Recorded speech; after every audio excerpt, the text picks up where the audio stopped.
சூடித்தந்த சுடற்கொடியே சோகத்தை நிறுத்தி விடு.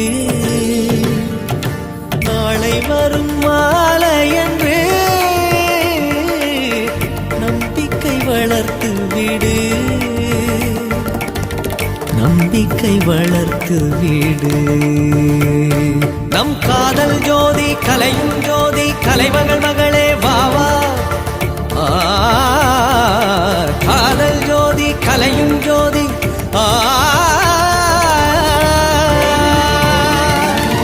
ஜோதி எப்படி ஜோதியை எரிக்கும்